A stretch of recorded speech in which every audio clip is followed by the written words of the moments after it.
Masih ingat dengan sosok Ningsih Tinampi? Begini nasib Ningsih Tinampi sekarang usai jadi ibu bayangkari. Seperti diketahui, Ningsih Tinampi sempat viral karena mengaku mahir berkomunikasi dengan makhluk gaib yang konon menjadi penyebab penyakit pasiennya. Selain itu, Ningsih Tinampi juga viral karena sempat mengklaim bisa menemukan obat untuk COVID-19.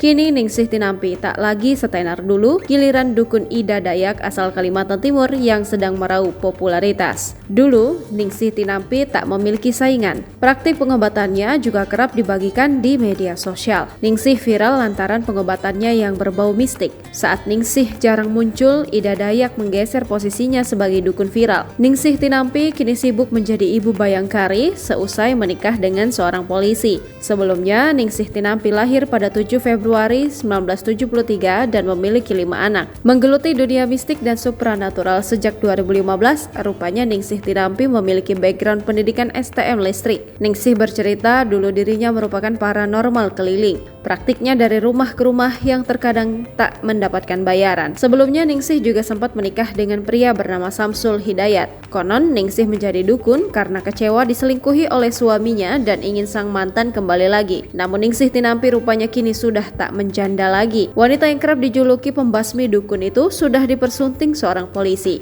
Sosok polisi yang menikahi Ningsih Tinampi itu berpangkat Aibtu dengan nama Agung Winarso. Sehari-hari suaminya berdinas di Polsek Pandaan, Polres Pasuruan. Kapolsek Pandaan, Kompol Marwan mengatakan bahwa Aibtu Agung Winarso adalah seorang duda beranak 3. Sehari-harinya Agung bertugas sebagai personil Samapta.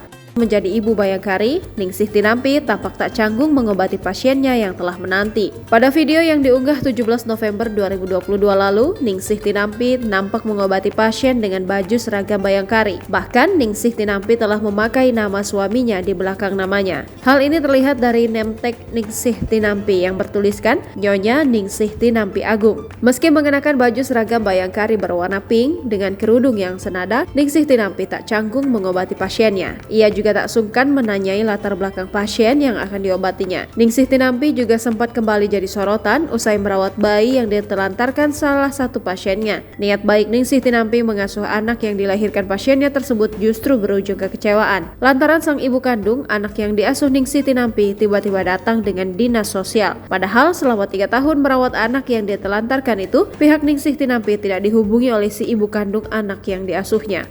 Download Tribun X sekarang. Menghadirkan lokal menjadi Indonesia.